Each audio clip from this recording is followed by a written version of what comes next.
Okay, so I want to go a little more in depth with Freud, and then we'll switch our talk over to you, and we'll see how much we get done today, and then we'll switch over.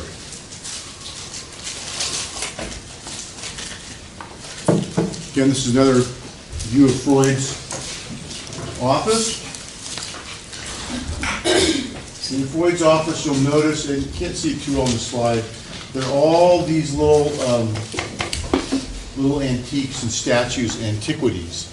And these are things that Freud collected. Actually, a little brighter outside.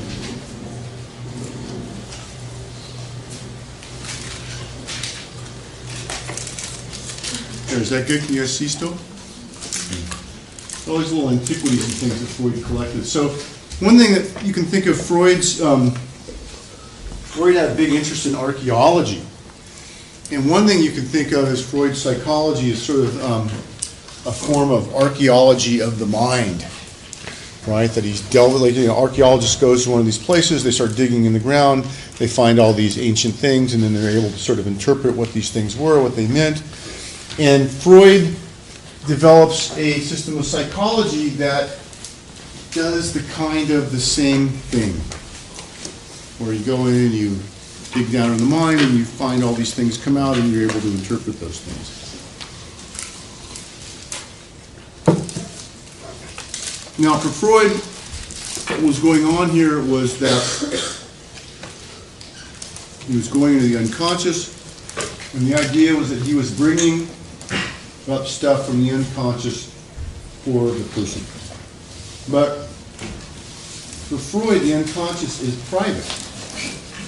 And this nice quote here from Walter Benjamin: if the interior represents the universe for the private individual, within it he brings together distant places and past times. So within your own unconscious, you have in there past places, past events in your life, all sorts of stuff that are useful. You also have the reflections of the structure of your own biology. But fundamentally, the unconscious for Freud is private. Now, I jumped ahead, I already told you about this slide to a degree. The idea that within the unconscious individual, there is a source of psychic or life energy, if you want to call it that. And in Hinduism, we call it prana. Tibetan Buddhists call it lung. Taoism, we call this qi or qi. And in traditional Asian thought, these are thoughts sought in the interior world of the person, in the private world of the person. And they can be accessed through meditation and or special techniques. Okay? And in Western psychology, we have these fundamental drives that are similar to, in some ways, to these ideas from Asian thought. So this is another important thing that is shared in Freud's psychology and in Asian thought. And again, we have systems in Asian thought about how these are in the body and how they move through the body. And of course, we're going to talk about this later. This is a tantric painting here talking about chakras. And chakras are these energy centers in the body, and lots of interesting stuff about how this energy moves through the body. Anybody here ever practiced Kundalini yoga or went to yoga class and they said, today we're going to work on the second chakra, right? They were basically referring to this system of psychic energy, life energy in the body. And again, in Asian traditions, psychic energy, what's in the psyche or the brain or the mind, and what's in the body are not so separated. Okay, they're not so separated as they can become in the West. And again, if you take a close reading of Freud, you'll also see in Freudian psychology they're not as separated as you might think of it being the Western tradition. They're really intertwined with the body. And in Jungian psychology, there's a whole branch of Jungian psychology that looks at embodiment, embodied imagination, something I'm studying now, of how this energy gets attached to areas of the body and manifests in a physical way. So this distinction between body and mind is really not really there in Asian thought, and to some degree in Freud and Jung, much less of a distinction than you'll find in other Western psychologies or other Western systems.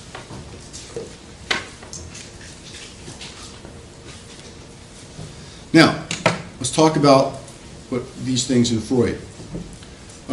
These are written about in two ways in Freudian psychology. Unfortunately, both got translated into drives. Freud talked about instincts as biologically fixed and evolutionarily determined, and he also talked about drives, which are variable, insatiable, and a function of one's individual life history. In reality, in Freud, these are really quite mixed together, and when you read the translation of Freud from the German, these ideas are mixed together. So what you guys need to worry about, you don't really need to worry about this. To some degree, I'm going to use the idea of drive to represent both these ideas, that a drive can have both these things in it. Instinctively, biologically fixed, evolutionarily determined, and also something that's that is acted on and is mediated by a person's individual life history. So when we think about drives, you can kind of include both of these ideas in it. Okay? And it's really clearly difficult to distinguish between instincts and drives. And many Freud's followers and biographers found this out when they had to translate stuff and they weren't quite sure. It didn't really make sense. So I like to think about these things in terms of biology and evolution. I think at fundamental heart I'm an evolutionary psychologist. When I put my Western scientific hat on, I like evolutionary psychology, so I tend to think in terms of evolutionary psychology. What survival value did these things have, back in the day, that led them to persist in the population up until now? Okay. And the nice thing is we can talk about these things and we can see that survival value is really something that is pretty present in a lot of creatures, not just human beings. And we talk about these two. These are the ones that Freud came up with. The first one is libidinal energy, libido. You may have heard this. This is sexual energy, also called Eros. Erotic, possessive, unifying, the pleasure principle, right? And this is something that has to do evolutionarily about sexual reproduction. That sexual reproduction has advantages over non-sexual reproduction. Non-sexual reproduction, I just bud off a part of me and eventually it gets big enough and it breaks off and it's a clone of me and it just goes over there and grows, and then eventually something will bud off of it. And we still have very small, mostly unicellular creatures that reproduce this way, and that's a viable way of reproduction. However, what happens with this kind of reproduction is you don't get two things. You don't get gene mixing, and you don't get as much mutation rate. And of course, evolution proceeds by mutations, random mutations that then get selected for. And again, we don't have time in this class to talk to you about evolutionary biology. I would encourage all of you to take a class in evolutionary biology. It is my opinion, and unfortunately only my opinion, that this is a big lack in the psychology program. You don't learn about genetics, you don't learn about evolution. I think you should learn about these things. These are hugely important in psychology nowadays, but it's not a requirement. And were I doing the program over again, if I could go back in time to when we started the university and we were developing the program, I probably would have pushed to add those things in there, at least as part of another class.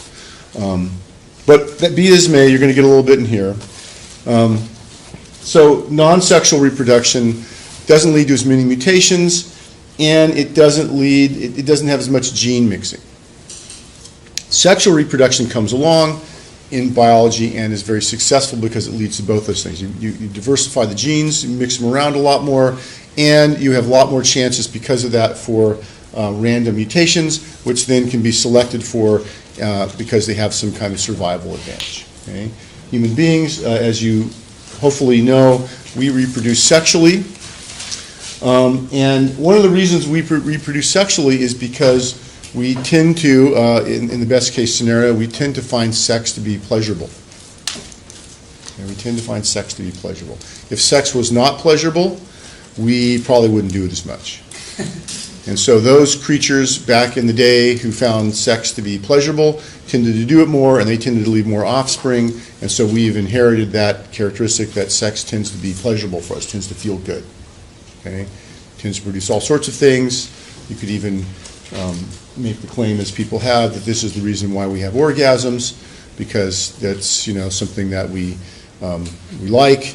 And of course, as you know from your basic behaviorism, things that feel good, we tend to do them more often. Something's reinforced, we tend to do it, and if something's not reinforced, we tend not to do it. So when you have a self-built-in reinforcing mechanism, we tend to want to do these things. They tend to feel good. So Freud talked about this as Eros, this underlying pleasure principle that we seek, not just sexually, though. You have to realize that Eros gets expanded beyond just the purely sexual to anything that feels good. So things feel good, we tend to want to do them. Things do not feel good, we try to shy away from those things. And again, when he talks about child development and child sexual development, you know, he's really not talking about children having adult genital sex. He's talking about where children feel pleasure in their bodies through their cycle, while they're growing up, as they're going through various developmental stages. So we know the first, what Freud would call erogenous zone for children, is not the genitals. It's not genital sexuality like adults. It's with their mouth. They feel pleasure with the mouth because the mouth is what they use to suckle the breast, and the breast delivers milk, and milk makes them feel good. And so that's where the first oral stage is centered around the mouth, right? The Eros is centered around the mouth. The libido is centered around the mouth, okay? And on and on and on and on. You can go up through the stages. And again, when you take Dr. Baker's personality theory class, he will go over detail in this for you. I think he'll also go in a lot of detail about this if he's teaching you developmental psychology. And you guys will learn that probably somewhere along the line here. So this is Eros. Does that make sense? So, you know, animals, and again, you see this not just in human beings, but you can even see this in bugs. If they have a drive to reproduce, they reproduce, and so therefore there's more of them. And if they didn't reproduce, they're not around anymore, and you're not seeing them. Okay? So this is a very important thing. Okay? The other one, it comes later in Freud's theory. It doesn't come right away. It starts with Eros, but later on, some people think as a response to his break with Jung, from the criticism from Jung and from Jungians, he adds another one. And this is non-libidinal, non-sexual energy. He calls this Thanatos, which is really means, this is really the death drive. And it gets through a lot of twisted sort of Pretzely logic. Basically what this gets to be known as is a destructive or aggressive drive. This is aggression, okay? So again, we're not going to go into the pretzel logic here of how a sort of self-destructive drive turns into aggression, but it's easier probably for us to think about this as an aggressive drive, okay? An aggressive drive. And this makes sense evolutionarily, right? So if there is a bug, you know, we have scorpions around here, right? Anybody run into scorpions in their house? Some places more than others. You're down in Agora or Calabasas, you may have scorpions in your house. If you go and you see a scorpion, you go, "Ay, yike, a scorpion." You go to step on it, right? What does that scorpion do? It's going to try to protect itself. That's right. It's going to try to protect itself. It can manifest Thanatos. It can manifest as aggressive drive, right? Now, the scorpions that protect themselves, they probably have more offspring than the ones who don't protect themselves. The ones who don't protect themselves just get squashed and they're on their way. The ones who protect themselves evolve, and of course we know that they can also evolve defensive systems. Okay, scorpions have a stinger, very, very painful. And so those animals that can manifest this Thanatos are ones who survive to pass on their characteristics, and so we see that animals have this aggressive drive. The other thing, what's aggression good for? Well, we don't know about this because when we're hungry, we just go to Vaughn's and just go down the aisle and just grab something and buy it and eat it, right? But not too very long ago, if I were hungry, I wanted a steak, I would have to get my spear, my knife, my stick, my whatever it was, and go out and catch my lunch, right? Now, if I'm a mellow guy and I'm just all about the pleasure principle, I'm not going to be very good at going and getting my lunch, am I? I need a little aggression to get my lunch. I need a little aggression. I didn't go kill another animal, okay? Probably not just going to subdue it and eat it, though that does happen in the animal kingdom. But I have to go out and I have to be aggressive in order to survive. So aggression is very useful survival-wise. It's useful for defense, and it's useful for predation, for getting the resources that I need, right? So aggression, also very important. So the animals that were able to be a little aggressive are the ones that survived, and the ones who didn't have as much aggression didn't produce as many offspring. So us human beings, way down the chain, we end up being the offspring of the offspring of the offspring of the offspring. How many, thousands and thousands of generations? We have an unconscious motivating principle of aggression that, again, for human beings may be expressed in certain very unique ways, but we have this too. And again, you see this in the smallest creature. Okay, and again, aggression can take all sorts of forms. Okay, and we see this in animals. There's a bug on the ground, and I try to squish it. It will probably try to defend itself. I mean, it'll probably try to run away too. It also include running away in this. Okay, fight or flight, ability to have fight or flight mode. Okay, but you'll see this in the animal kingdom, throughout the animal kingdom. So these are very, very basic drives that Freud talked about. Okay? Hard to refute that these exist. And when you go into a class with some behaviorist or whatever, and they'll say, well, these are just learned, right? Well, I can pull out a cockroach and I can say, watch it reproduce and say, did the cockroach learn how to do that? No. These are very innate. Okay? And you see these in all strata of the animal kingdom. Some people now speculating you're seeing some of this among plants. Well, no. Maybe. Okay. Now, for human beings, Eros and Thanatos are characterized by this word ambivalence. And by ambivalent here, we mean they're often both present in the same behavior. And as we will see later on in Asian thought, these are also often present in the same symbolism. Okay? The symbolism that we'll see in Asian thought is often ambivalent, containing both Eros and Thanatos. It doesn't mean ambivalence in the sort of normal way we think about it. Ambivalence in it, it's often both there. And I put my favorite picture up of the whole semester, which is Supergirl and Batgirl. Here you go. This is your idea here. Supergirl's giving Batgirl a spanking. There's a little Thanatos there, a little aggression. But if you see Batgirl's face, she is obviously experiencing some pleasure from this. And Supergirl is being aggressive and being aggressive, but she's also experiencing pleasure. We can talk all about sadism and masochism, but for that you have to take my other class in spring, Psych 473, shameless plug, Bizarre Behavior and Culture-Bound Syndromes, and I will talk about in a lot of detail S&M practices. So something to look forward to for next semester. I invite you all to come and take that class, but for this class you're going to get Supergirl and Batgirl, and the idea that Eros and Thanatos are characterized by ambivalence.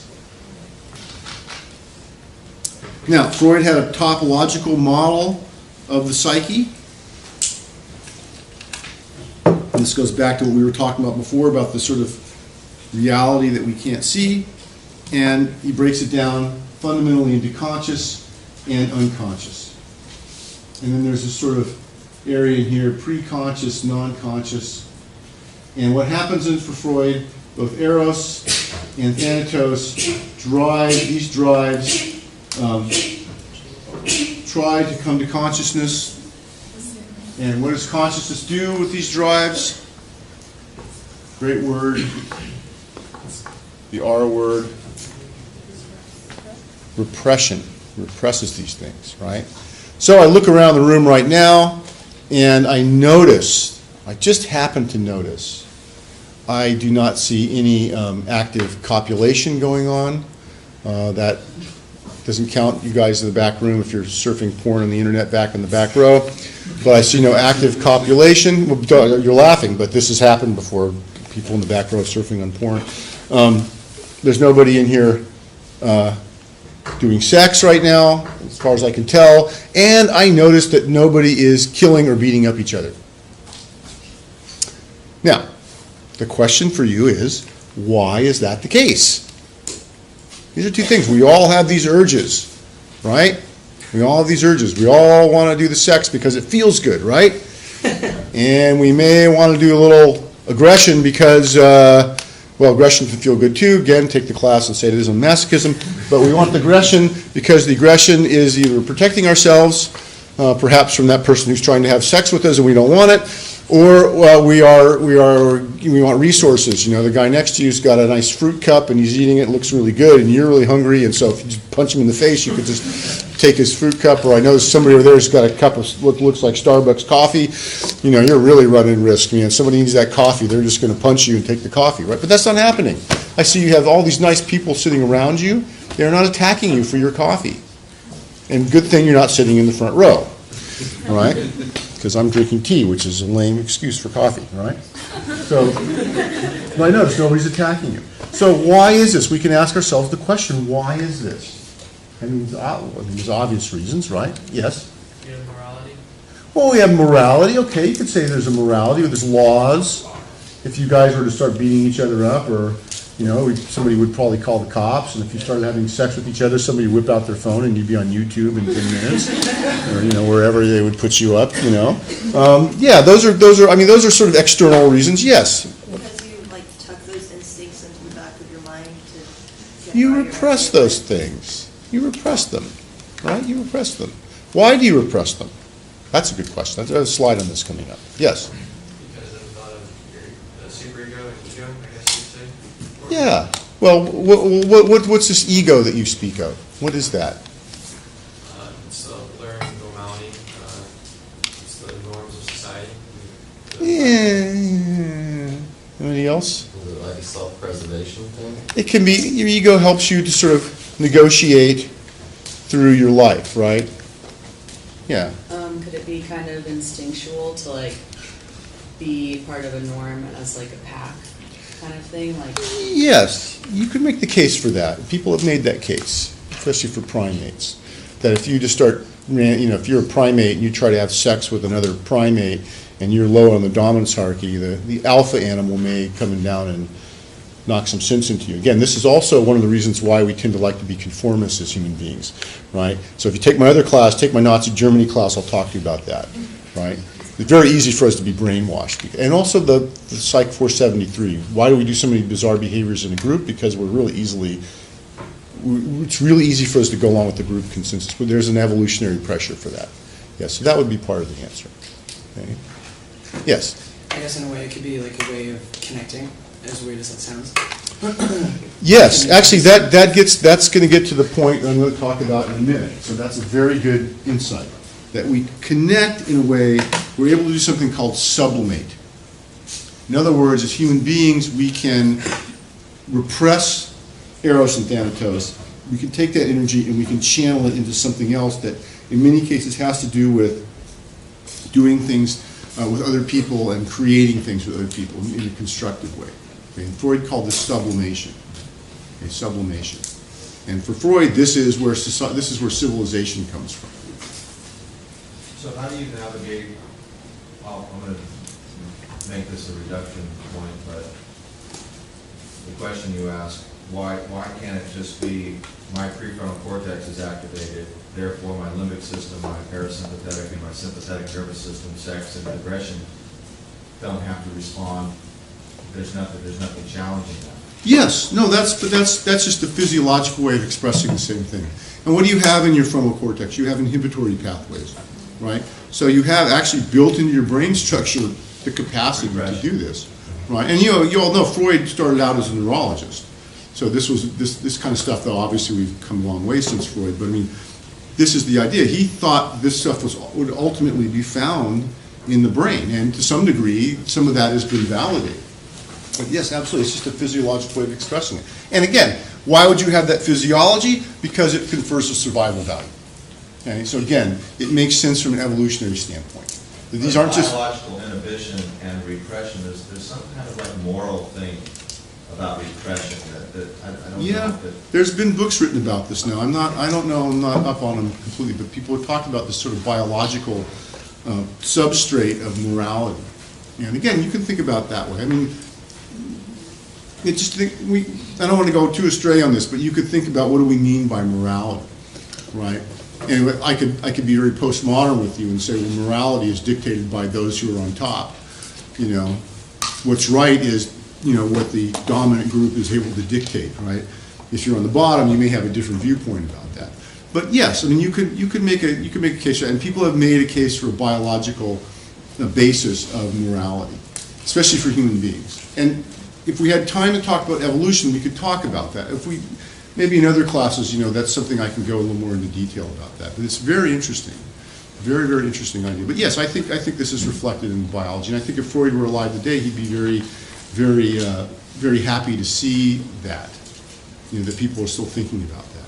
Okay, so it's a good point that we're not just talking about, I mean, a lot of Freudian stuff seems it's sort of like out in the ozone somewhere, floating in this sort of world of ideas, but actually the idea here would be that, there are biological substrates for this stuff.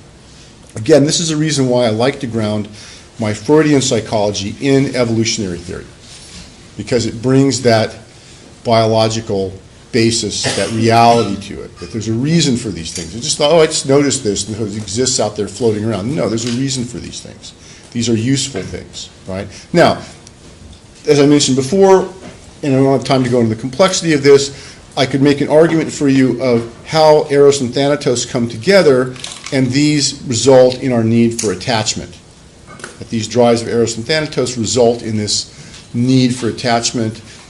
Again, we're not going to go into that in this class, but if you want to think about that, that's an interesting idea, and I think comes out of these things. So these are, for Freud, these are the two basic things. Eros and Thanatos, they bring ideas to the conscious mind that are not acceptable, right? Not acceptable for people to be having sex in the middle of the class here. So those things, those urges get repressed. Those repressed urges can then be sublimated into something more constructive. So maybe you're not having sex now, but instead what you're doing is you're taking that energy, you're sublimating it, channeling it into finishing your college education, working really hard on getting an A in my class so you can graduate here and get a good job or go to grad school or do whatever you want to do. You've sublimated that energy, right? And so we spend a lot of time sublimating things. The problem with that is that we don't do a perfect job of sublimation. I mean, lots of the stuff leaks out, and we get all sorts of Eros and Thanatos coming out in all sorts of inappropriate ways, and that creates a lot of problem in human society. And if you don't believe me, all you got to do is turn on the TV, go online, look at the newspaper, and just look at what news is out there. And you'll see all sorts of issues with Eros and Thanatos out there every single day. People are doing all sorts of inappropriate sexual things with each other. People are hurting each other around the world at any one time. So our civilization, according to Freud, is a very thin veneer, right? The sublimation, very thin veneer over these urges that sometimes come out in not so great ways, right? You guys been reading the thing about the Stanford guy who was raping this girl up in Stanford campus, and I guess they put him in jail for a couple months, and he just got out, and so and by the way, if you want to erode your repressive ability, one of the easiest ways to do it is to use alcohol, right?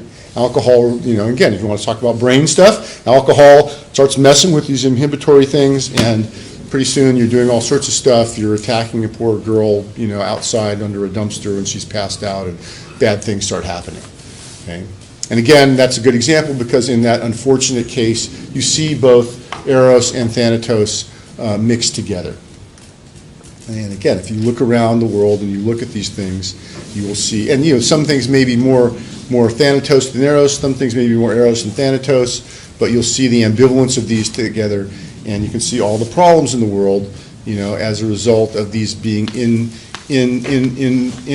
appropriately or what's the word I'm trying to think? Not completely well sublimated. And so again, just look at the paper if you don't believe me. I'm sure you'll find some wonderful news this morning. North Korea just exploded its 5th nuclear weapon. That ought to be a lack of sublimation that should be concerned for all of you. Or you could think of it as a negative sublimation. That's possible too, but it should be of concern to everybody, right? And mostly Thanatos, but it's Eros, right? It's a missile that's going up, very phallic, right? There's an aspect, if you're a Freudian, there's an aspect of Eros in that too. Right? Kim Jong-un is getting his jollies shooting off missiles, right? I don't need to go into the symbolism of that too much, but you can get the idea, right? All right, so another way Freudians look at the psyche is through a structural model. And this is that there's certain psychic structures that emerge out of these drives and this repression, unconscious, unconscious. And there's 3 main ones: the ego, the id is the unconscious urges, and the superego. And the interesting thing about this that a lot of people don't typically realize is that parts of the ego and parts of the superego are unconscious. okay? The unconscious just is not just id. It also includes parts of the ego and parts of the superego. Most of you, I assume, this morning drove into campus here, right? When you came to the corner, either that one or that one, as you're coming onto campus, there was a stop sign. I'm thinking most of you did not, when you came to that stop sign, go, oh, I see a stop sign. Oh, there's a stop sign. I better put my foot on the brake and slow down for that stop sign and stop at that stop sign. Why? Because if I don't, the car may blow through and T-bone me, and that would be bad, and I could not survive, and I need to survive. Survival is really important, so I need to do that. I'm guessing most of you did not have a conscious, that train of conscious thoughts when you drove in this morning. Most of you just came in, didn't even realize you were seeing the stop sign, put the brakes on, stopped, waited, and went, and didn't consciously think about it. Okay? And so that is, you can think of this as that's the part of the ego here that is unconscious. Your ego does stuff all the time as an executive functioner of your psyche. It's the thing that's keeping you alive, it's functioning, it's keeping you going, and you do a lot of things without thinking about them that have some sort of value in organizing your life, of keeping you alive, of helping you to get through the day. All the time. So there's parts of ego are unconscious. Then you have the superego. And what's the superego? You guys know this, you've had Freud before. What's the superego? Yes? Conscience. The conscience. So what are you conscious of? What's the conscience of? Right or wrong, right? So the superego is your sense of right or wrong. And these are values that you internalize from your parents at a very young age. And you see this, those of you who have kids, you see this in your children as they're growing up. Certain age, they get to be like 2 years old, 3 years old, and they've heard you now umpteen million times say, don't stick your finger in the light socket. And so if they're hanging out by the light socket and their hands wandering around, they'll start to feel guilty. Or they'll see another kid stick their finger in the light socket and they'll say, don't do that, that's bad, right? But kids do this very early on. They internalize what's right and what's wrong. This comes from the parents. And the superego also holds another idea, and that is of the ego ideal. That's sort of the ideal way to be, the ideal, that you strive for, right? So that's in the superego. A lot of that is unconscious. Okay. You're in. Let's say, think of an example. Oh, you're at the Apple store. That's right. New iPhone just came out. Right. You're at the Apple store. And there's an iPhone 7 just lying on the counter there. And you notice that all the salesmen have stepped out of the room, and perhaps there's a little blackout and all the power goes down for a second. There's an iPhone 7 there. And all you have to do is just to go, whoop, whoop, and walk out of the store, right? And let's say you have that thought, or let's say you don't have that thought. Let's just say just look at it, and most of you, I'm going to guess, are not going to pocket that iPhone, right? That's an unconscious thing. You internalized your superego, your sense of right or wrong. You don't need to think, there's an iPhone there, Now, if the thought does rise to the conscious, that iPhone, I could steal that. Probably immediately you're going to feel a little guilty, right? The guilt will come. You know this thing, right? But most of you are just going to see it there and go, oh yeah, I wouldn't think of stealing it, right? Now, you might be a little sociopathic. You might have some superego dysfunction, or you don't really have a conscience. This is one of the ideas about people who are psychopaths, don't have a conscience. And so you're just very opportunistic. As soon as you see that phone there and nobody's watching it, it goes in the pocket, right? But for most of us who are not psychopaths, we wouldn't steal it, right? Or you might do something and not even realize it, but then sort of feel guilty. Guilt feelings from this, but you don't even realize what's making you feel guilty. And that's the reason why, by the way, some people go into psychotherapy. Very good, right? Psychotherapy to help you with this. But this part of the superego is in the unconscious, not conscious of it. Now, this, in a way, is metaphorically similar. The structural model is very metaphorically similar to ideas in Asian thought and some symbolism in Asian thought. Yes? In psychopaths, do you that their ideal self is their shadow, and that's why it's their id, that's why they do what they do. Say that again.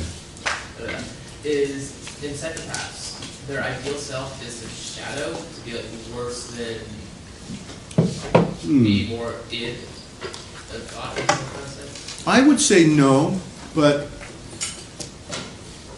you could conceptualize it that way. I don't know. I would say no, because a psychopath is going to do whatever is good for them. If doing something good gives them what they want, they're just as happy. If taking that iPhone and handing it to somebody gets them a bigger reward, they'll do that.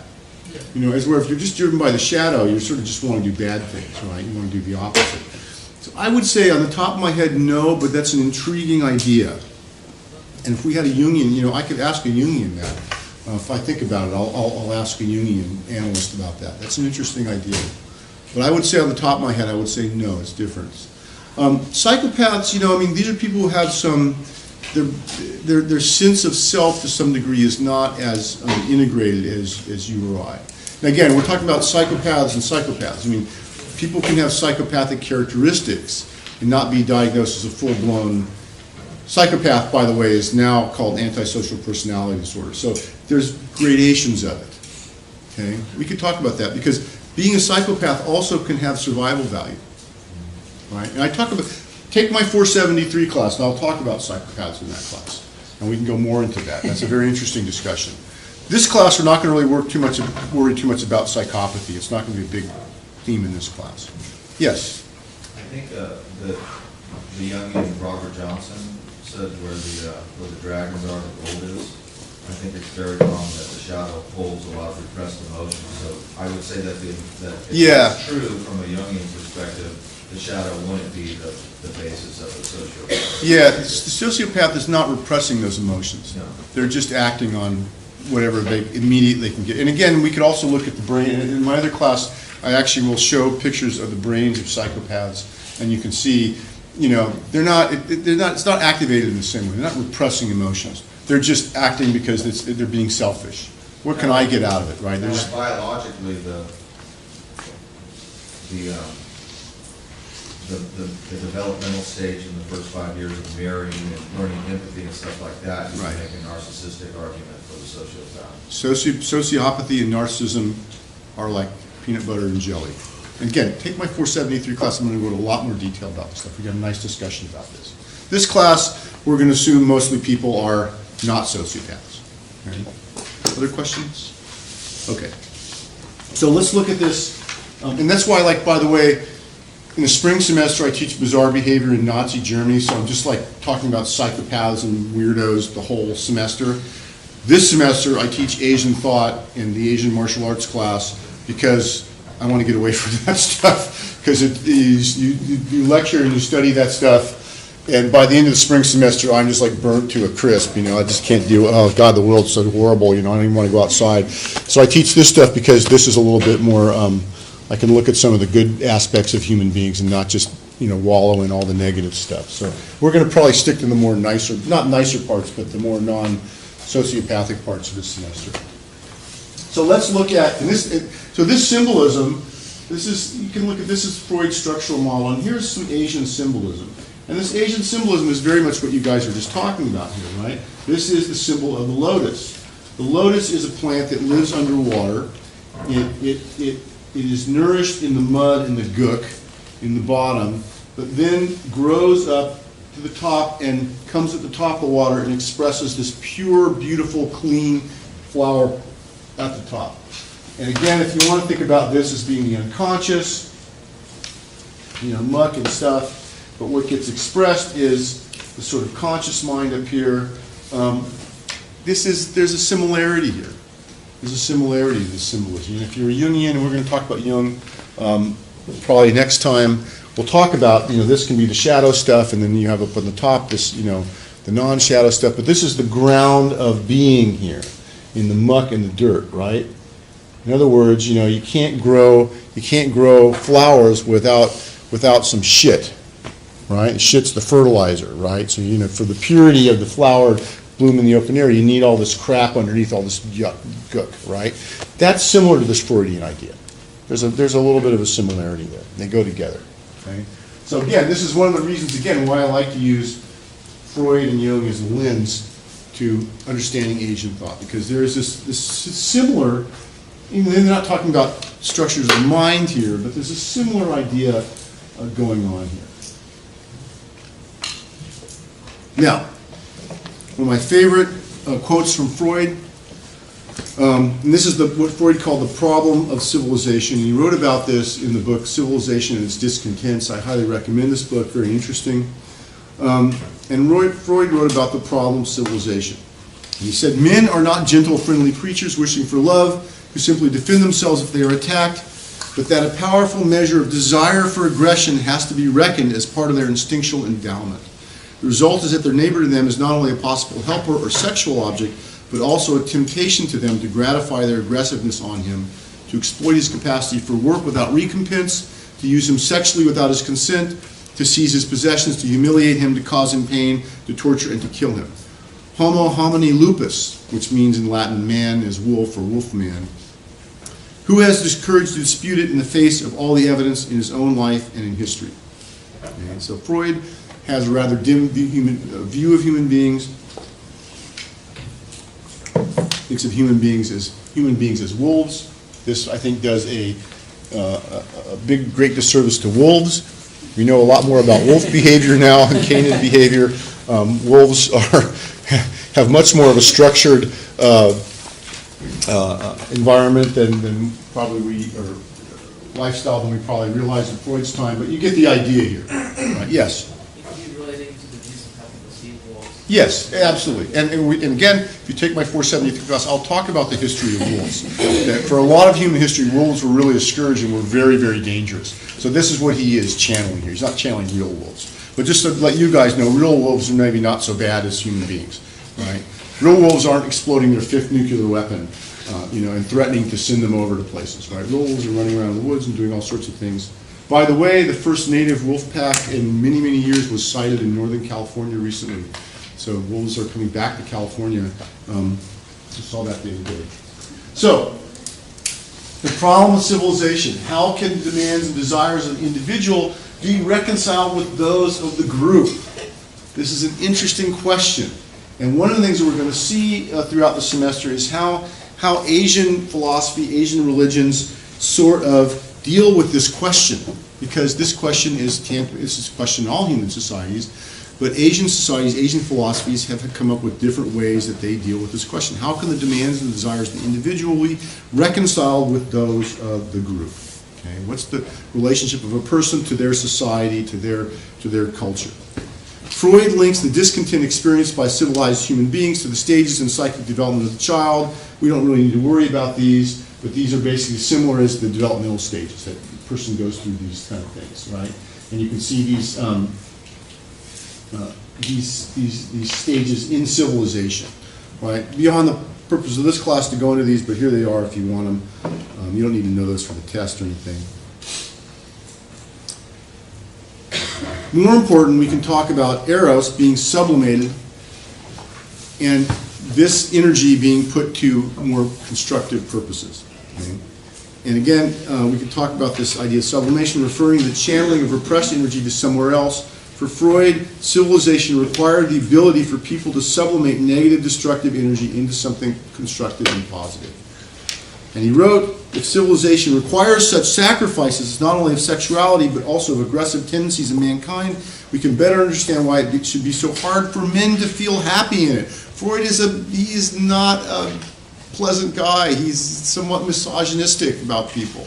Misogynistic, misanthropic, misogynistic about women, misanthropic about human beings in general. Why is he like this? Well, because when he wrote this is later in his life, he was suffering from jaw cancer. He smoked like 20 cigars a day, so he got jaw cancer, and they had to operate on him, and apparently for some reason, even though they had some primitive anesthesia at the time, some of these operations, they couldn't anesthetize him, so he'd have to be awake during these operations. You imagine having a jaw cancer operation and people are operating you without anesthesia. You might feel a little testy at the end of this and not quite so. You might be a little grumpy. And so Freud became a little grumpy, and this is, you can see some of this reflected in his writing. He has a very dim view of human beings, right? So the good news is we're able to sublimate, right? I can take all these aggressive sexual things and I can sublimate and channel that energy into something more positive. But when I do that, I as an individual become a miserable human being because I don't ever get to satisfy my urges.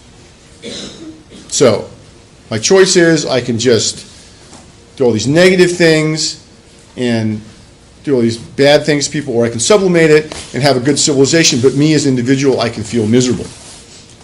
Right? This is what he said. So Freud's idea of how the individual relates to the culture at large falls along this line. And this is a pretty bad statement of the human condition. Human condition is pretty miserable. We're all pretty miserable because of this. So yes, you're all not, fornicating right now and hitting and beating up and killing each other in here, and that's really good. That allows us all to have a nice college class for you to learn something, for you to get your degree, and that's really great. But because of that, you're all sitting here with your unmet urges, and they're making you feel miserable. And you just can't really truly be happy because you're just, you can't satisfy your urges, right? So what we do is we sublimate these things and we tell ourselves that in the future I'll be able to get these things, right? So you guys are sitting yourself now, I'm not having fun right now because I'm in college, I'm sitting through Vulcan's boring lecture on Freud, and I just want to get out of here and go have lunch, but I can't do that because I want to get my college degree, and if I get my college degree I'll be able to go out and get a good job, and when I get a good job, I'm going to be able to go out and buy myself something that's going to make me feel really good, right? Because I have a good job. And so what you do is you put it into the future, right? So this is the way we fool ourselves into sublimating things, right? I don't get my jollies now, but I'm going to get them in the future, right? And so this goes back, again, your idea about Prometheus is very good, right? This is a Promethean idea. This is a hero myth idea. I'm not going to get it now. I'm going to fight with the monster, but later on I'm going to get the goods, right? I'm going to be a good person. I'm not going to submit to my urges now because those are sinful. But when I die, I get to go to heaven, right? You can see this is intertwined in our religion, our way that we are. And again, you'll find these same strains in Asian cultures as well. Okay. Yes. This is it kind of sounds similar to the marshmallow test with the kids. How if they wait and not eat the one marshmallow, they can get two later. That's right. That's right. And some kids are able to do it right away, and some kids are not. And later on, most of them will be able to. They'll learn. This is the way to be, right? We learn to sublimate a little bit. There's some learning involved in there. It also has to do with developmental stages and these kind of things. But for Freud, this is why we're miserable. We can't have fun. We got to Now, you could say our society is structured so that those people who sublimate better, put off their rewards until tomorrow, or the next day or the next year or whatever, do better in our society. And we certainly see that, for instance, in the educational system. The research is very clear that if you get a bachelor's degree, you will do better than people who do not have bachelor's degrees. There's been some questioning about this recently, but for the most part, the literature is pretty clear about this. You will make more money over your lifetime if you sublimate your urges right now. Instead of going out and getting drunk and fornicating and getting in fights, you're sitting in class learning stuff. You get your college degree, you're going to have, if we want to equate money and pleasure, which I think there's some little correlation there, you will do better in your lifetime. If you go on to get a master's and a doctoral degree, you'll do even better. So if you sublimate even longer, so you spend 4 years getting your degree here, then you spend another 4 years getting your PhD or your MD or whatever it might be, you're going to do even better, right? So even see in the structure of our society, there is, we see this idea that sublimation, that you put off till later to get the really the goodies, right? If you can do that, you'll tend to do better. Our society, we as a human society, tend to like that, and that makes sense, right? We want to have a civilization. We don't want to have to I think collectively we don't want to have to deal with is it nice to live in a safe place? You guys have seen the news about Syria and places like that. It'd be really miserable to be in Syria right now. People are attacking you all the time. ISIS will come and make you into a sex slave. If you're a woman, it would suck to be there, right? It's nicer to be here in Ventura County. I think most of you guys would agree with that, right? You know, well, we like civilization. There's something to be said for it. But as individuals, it makes us more miserable, according to Freud. Okay? But it's a Promethean thing, so this neurotic idea of sublimation that Freud's talking about, to me, it's about, for instance, aggression. Yeah. Aggression isn't allowed in the culture at all.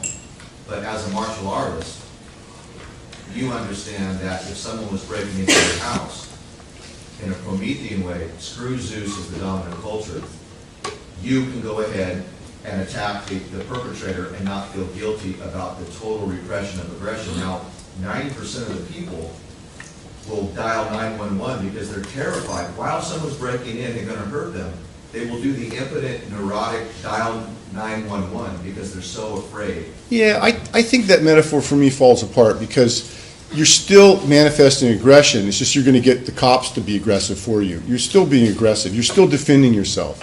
It's still the principle there. Yes, you're not doing it as an individual by yourself doing it, but even if you did do it as an individual by yourself, most states in the United States have laws that if you're protecting your house, you're allowed to be aggressive. That's actually codified into the law. Well, then we'll take it outside of the context of the house. Then it's not the same thing, you know. Then it's not the same thing. But now my principle now is still. But if you look around, you'll see that kind of aggression everywhere. And this goes to Freud's thing that sublimation the mechanism is not very efficient. Doesn't really work very well. And again, just go to a bar at 2 a.m. in the morning, right? You know, I mean, I tell people the story. You know, back when I was in grad school, my friend, she had an apartment downtown that overlooked the bar. And we'd go to her house at 2, you know, right before 2 in the morning. We'd get a couple beers. We'd crack the window open, and the show would start. The bar would let out, people would come out, and immediately fights would break out. And the cops would park the paddy wagon at the end of the block and just wait for people to sort of soften each other up. And then once people had sort of had the initial beating each other up and they kind of got tired, they'd walk in and they'd just pull the guys and throw them in the paddy wagon, take them to jail to cool off. It was like every night, you know. It was like, so this stuff, we don't do this. So the idea, and this is one of the myths, by the way. This is a bill of goods that is sold to you by the dominant culture many times. Is that we perfectly sublimate things. Turn on daytime TV. Everybody looks very shiny and perfect, right? Everything. We have rules. You know, we don't do. If you look at the society, you know, as a whole, or you look at the whole world, we don't do this very well. You know, I think we have spots and places where at certain times we do it better than other places. And, you know, one of the things that'd be great, you know, if you want to go on and be a great psychohistorian, you want to be able to predict when bad things are going to be happening and get, you know, be able to intervene, right? And we talk about this in the other class with reference to genocide. You know, we're trying to study the stages of genocide so we can intervene. So one of the really worst instances of lack of sublimation, which is genocide, we can try to intervene and prevent that from happening. But we've done a really crappy job of it. There's genocide all over the place. Genocide is part of the human condition. It's horrible. But it's really, when you look at it, it's really out there. You know, we don't do a good job of it. No matter what the society does, the dominant society, no matter how much we rail at Zeus for, you know, wanting to, we still express our urges anyway. You know, I mean, and again, if you look at Greek mythology, you know, Zeus doesn't do a very good job of controlling human beings. He does a lot of retribution when they do bad things, but he doesn't do a good job of controlling them, right? And same way, in a way, our societies do not do, you know, I mean, again, right now, at this point in time, Ventura County, California, 2016, you know, here, maybe in Camarillo, doing a reasonably good job of it, right? You go to other parts of the county, maybe not so much. You go to other parts of the world, certainly things are not done the way. So this is a real variable idea. And so Freud tends to be very pessimistic, but, you know, I have to say, I think there's a little truth in that. And I think you just have to look around and see what's going on anywhere in the world, and it verifies that truth to some degree. You know, now, I want to hopefully by the end of the semester introduce the idea that we can do some nice things too. Whether or not those are just impure sublimations or those are something that are maybe a little bit more enlightened, you guys will have to become the judge of that. Okay? Do Asian societies do this better than Western societies? I don't think so. I mean, you could look at China. It's got this rich history of all these wonderful Asian thought traditions of Buddhism, of Taoism, Confucianism, and, you know, they still have a lot of trouble. And you think about things like Confucianism, which arose out of a very chaotic time in China, the decline of the Zhou era, the beginning of the era of warring states when, feudal lords were, little kingdoms were fighting each other all the time. There was lots of violence. Sublimation was breaking down. Confucianism and Taoism, to some degree, arise as a way to address those problems. And so one thing we can see is sometimes these Western systems of thought, these Western religions, these Asian systems of thought, these Asian religions, do arise sometimes in order to address, in my opinion, the problem of imperfect sublimation. Okay? And Confucianism and Taoism are a very clear example of that. Now, we probably could think of in the West examples of that. Well, we can think of the founding of our country, the idea of America being founded as a democracy, as to address problems in previous societies where things weren't going so well. I don't know. I'm not an expert on the Western stuff. I'm not an expert on political science. But I'm sure you guys could think of examples of that. But certainly in the East, we can find very clear examples of that. And we'll talk about those when we get to Taoism and Confucianism. We'll go into some detail about what the mechanisms that they came up with to try to help people get along better. Yes? What's sublimation specifically? Sublimation is where you take that psychic energy that you repressed, that Eros and Thanatos that's repressed, and you channel into something hopefully more positive and constructive. And what's the difference from repression and sublimation? Repression is just pushing it down. Just, I feel like I want to, beat the crap out of somebody right now, but I'm just going to just repress it and not do it. Okay, so the ego says no. If you do that, you're going to be get into trouble. And so what is the result of doing that? Is that you feel anxious. Anxious. Freud talked about signal anxiety, right? You repress it, you feel anxious. And whether the anxiety comes first before the repression, or the repression and the anxiety, you can talk about that. Freud flip-flopped a little bit on that. But the idea that you repress stuff and you feel something makes you feel anxious, you repress it, you avoid it. Right? That's repression. But then taking that repressed energy and channeling into something more positive, that's sublimation. Okay? So it's an interesting idea. Okay? Now, if you wanted to poke holes in this idea of Freud's, yes, of course there's going to be, it's not a perfect idea, right? Just like we don't manifest it perfectly. Okay? We don't manifest it perfectly. We're going to talk about, hopefully we'll get to it next week, we're going to talk a little bit about cycles of existence, cycles of reincarnation.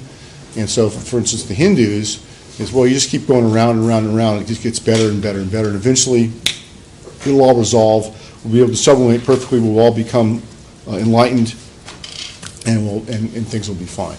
And so the idea is whether it's the pebble in the river where you're just wearing it down eventually, or whether it's sort of Freud's idea where we're just going to live in this imperfect human world. It has a lot to do with also the way we conceive time, because we conceive time very linearly in the West, right? For Hindus, they have a lot of patience because, well, things aren't good this time around, but next time around it's going to get a little bit better, right? So, again, we'll talk about that when we get to Hinduism. These conceptions of time, these cyclical conceptions of time play into this. But for Westerners, for Freud, we have a hard time with this. But if you're going to become a clinical psychologist, this is good for you because it means you will always have patients to come and see you. You will always have work, right? So if there's a silver lining on how miserable human beings are, it's that psychotherapists will always have work because of this, right? Okay, we can also talk about projection, where we project out our feelings and thoughts on someone or something else externally. We take whatever's bad of us and we project it on other people. That's another way we can get rid of some of these repressed energies. We're not going to go into a lot of detail about that in this class, but I will show you symbols where you can see, repressed, especially repressed negative energy, repressed negative energy projected out onto, at least in a symbolic form, different things.